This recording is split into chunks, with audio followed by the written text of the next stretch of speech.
Have you seen what the reason why I said Nigeria can never be a nation? Nigeria can never work as a country. I've been very observant and I've been watching a development politically right from 2023, where Peter Obi was assumed to have won that election, but it was automatically denied. They are going to go to war over this. Nobody can be exempted. There's going to be a major crisis in Nigeria ahead of 2027 with the way things are going on. It's going to be purely between the Yorubas and the Hausas this time around, because the Igbos has automatically, naturally, and physically, spiritually, materially, disintegrated from the Nigeria. That is not what it is supposed to be. Nigeria has failed to reconcile the Igbo at a quest. Nigeria has failed to recognize the Igbo people. Nigeria has failed, in all ramification. It's not about Yoruba Hausa thing, the game is up. And I learned that the president Bola Ahmed Tinubu sent some kind of advanced team, to the northern leaders, and they were like, please, you need to buy into this thing, and they have make their statement and a position very clearly that they are going to resist whatever rubbish that is going to come from Asurok to the north. And if care is not taken, we are going to see reactions, coming from that direction. Because if the north cannot be able to pick anything from the table, forget it. They will not be interested in anything that has to do, whether Bola Ahmed Tinubu is, they brought him or not. Because and the man is saying no going back on the things he wanted to do, which may possibly lead to the disintegration of this country. That, of course, nothing concern Igbo man. They should be held responsible too, for their lack of leadership. The Yorubas and the Igbo man has never been president of this country to talk about, whether to be able to assess the level of their leadership prowess at that level. It has never been seen to be something that can automatically, though everybody, if the country is going to go down, as like it's going down gradually, they blame it on Igbo. Things have become extremely expensive. Even the leaders, the former leader, the ex-president themselves, they are weeping, they are regretting. Though this man comes up with every now and then and say everything is going to be well. No, who is going to believe that? That when you talk about some kind of things that Nigeria, everything is going to be fine in Nigeria, it tells me that the president himself does not know what he's talking about. The only thing that can fix these things is restructuring of Nigeria. Apart from restructuring, let every region has their own sovereignty. As simple as that. Without that, there's no two way. If you continue to be intimidated by the northerners, that you should jettison some of the things you are trying to implement, then you should also be ready for war with them. There will be war. Definitely there'll be war. Because if the North cannot lay their hand on anything on the table, that means they are not getting anything at the end of the day. What is the interest of being part of Nigeria? They are not like Igbos. Igbos have been virtually denied everything, infrastructure zero, um,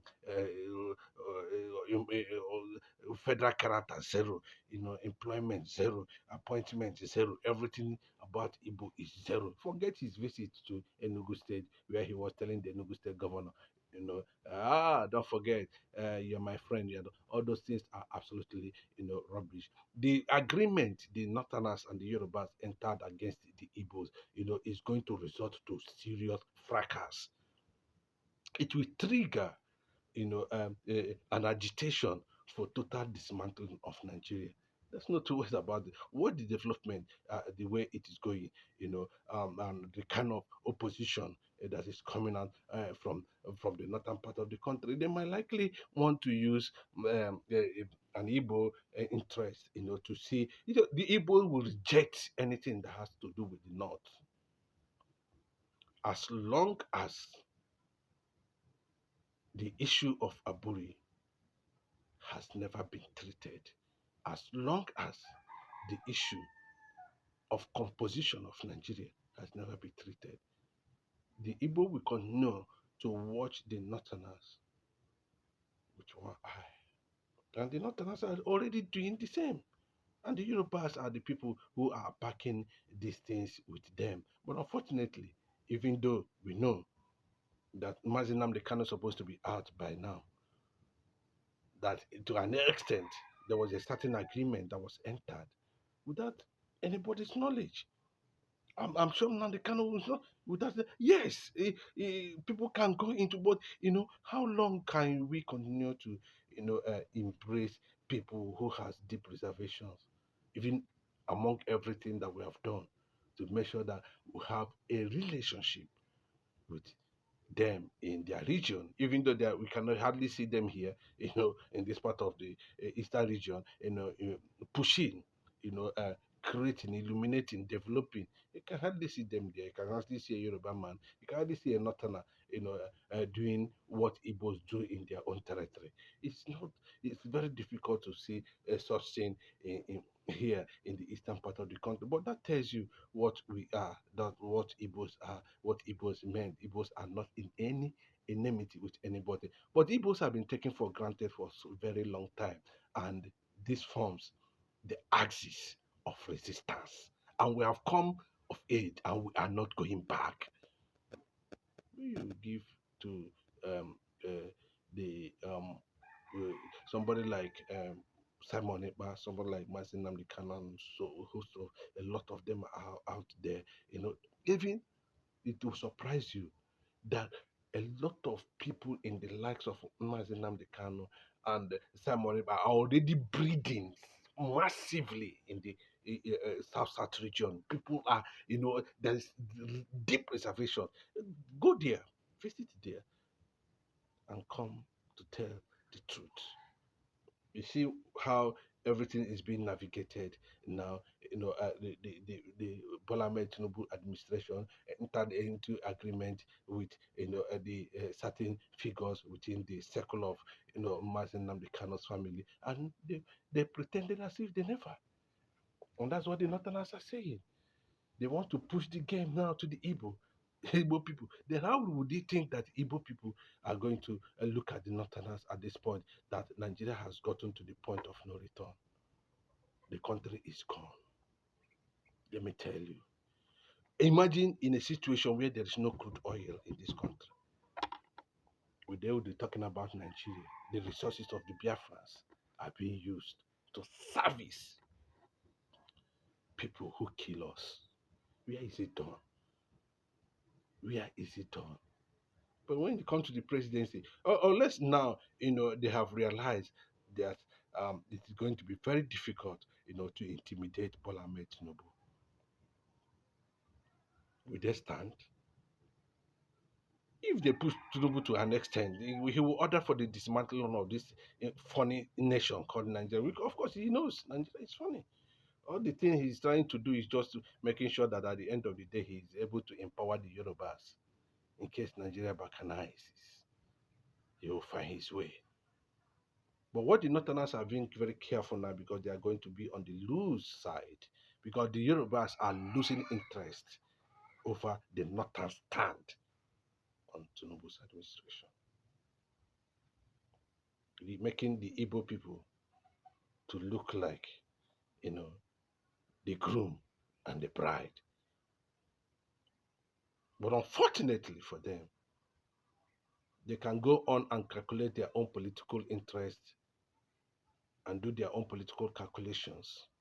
But behind the scene, between the South and the Southeast currently now, there's a synergy, there's a seemingly understanding that we want to bridge that gap, because that's the only thing that they are using, to penetrate a nation, a kingdom that has already been predicted by God that's about to come.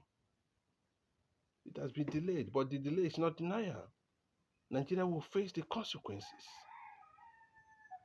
Mazen Nnamdi Kanu will be released either hook or crook. But what the Nigeria does not know, that the world might decide to initiate, a kind of, invasion,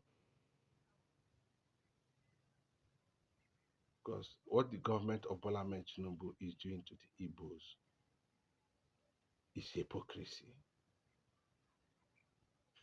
If you mean well, if you are honest to yourself, if you are honest to the Igbo nation, if you are honest to reality and justice, in the first place, you shouldn't be president. But Ahmed Tinubu does not have anything what it takes to be president of Nigeria. He bought his way over. He claimed that he labored for it.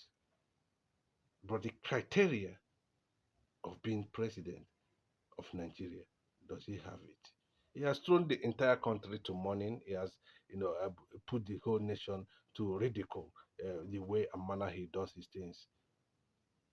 But we are continuing, we continue to look at it from a different perspective. The Igbos are relatively calm because of Mazen Namde Kano. Well, Peter Obi visited, you know, uh, the IBB, a former president. Also, I learned that there was the kind of meeting, even though it was between him and IBB, there were also some notable former leaders of this country from northern extraction, and some, hardcore deep Yorubas, who has been questioning the reason why the Igbo presidency has not been achieved. Somebody like, Abu Salami, somebody like Olusegun Obasanjo, who has come out recently to criticize, the dying nature image of Nigeria within and outside.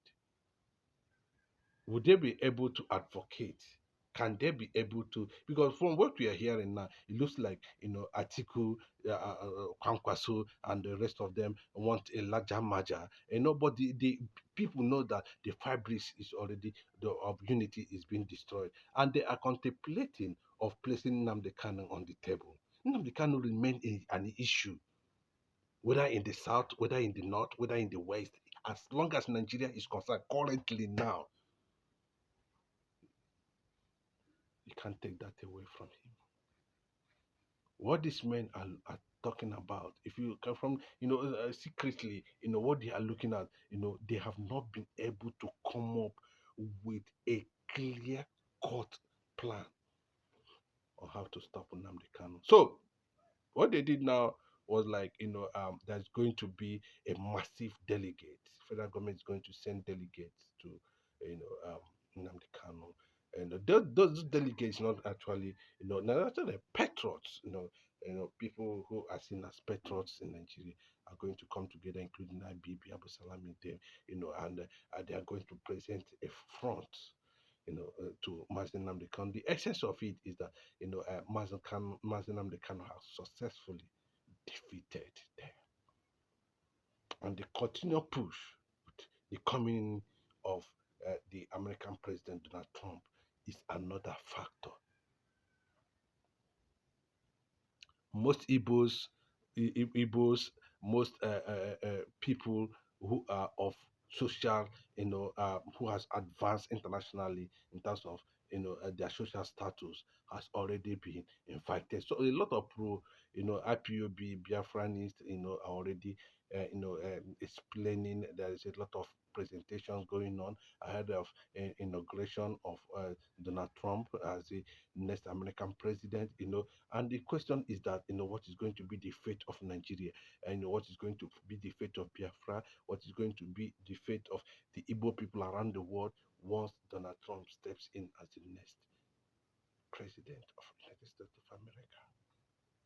And these leaders you are seeing today are wondering what is going to be their position.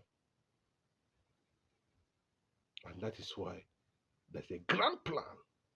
But Nnamdi Kanu definitely will position himself when, if it is true what we are hearing, that there's a grand plan by all these leaders of Nigeria, past and present, to send delegates and possibly plead with Nnamdi Kanu for an opportunity of national unity. Well, until that happens, this is what we have in store for you. God bless.